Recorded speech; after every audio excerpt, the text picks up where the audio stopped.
Есек пен өгіздің хикаясы. Бір кісі Сүлейменге келіп, жануардың тілін үйретші депті. Сүлеймен, оны қайтесің?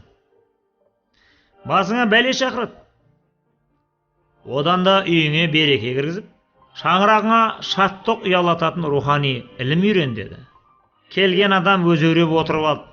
Болмағасын Сүлеймен, үйретем. Бірақ жан баласына жақ ашпайсың.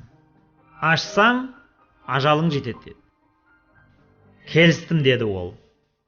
Жан жануардың тілін үйреніп, үйіне келсе, есегімен өгізі сөйлесіп отыр екен.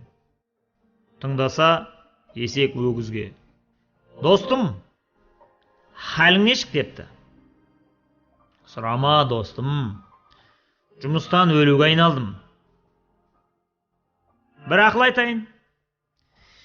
Ертең жем берсе жеме, су берсе ішпе, сүйресе тұрма. Зорыққан екен деп жұмыстан босатады сені. Өгіз есектің тілін алып, ертесіне жатып алды. Иесі өгіздің орнына есекті 3 күн аямай жұмысқа жекті. Есек әбден қалжырап үйге келсе, өгіз рахаттанып жатыр екен. Есек көзіне жас алып, өтірік жылады. Өгіз: ей достым, неге жылайсың деп сұрады. Есек: өгіз, сені қимай тұрмын. Иеміз: ертең өгіз жұмысқа жарамаса, оны сойып, етін садақа етіп таратамын деді. Соны уайым қылам деді. Өгіз шошып кетті. Жалма жан атып тұрып, жем шөпті жеп қойды. Ертесіне жұмысқа қайта жегілді. Бір күні шай басында есек пен өгіздің әңгімесі есіне түсіп, иесі мырс етіп күліп жіберді. Әйелі: неге күлдің деді. Ері айта алмайды, айтса өледі. Әйелі сол замат қитығып қалды. Сол күннен бастап күйеуіне қырсығып, бүк түсіп теріс қарап жатып алды. Күндіз күйеуіне шай да бермеді.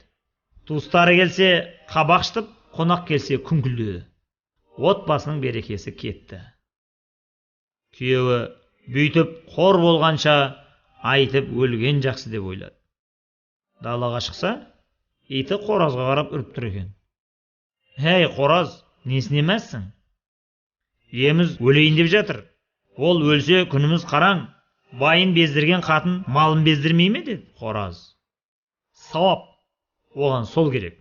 Пайғамбардан өзіне қатысы жоқ ілім үйренгенше, қатын бала шағасын жөнге салатын білім үйренбей ме? Сонда бақытты болар еді. Енді бір әйелге әлі келмей, абыройсыз өлетін болды деді. Қораздың сөзін естіп, иесі есеңгіреп қалды.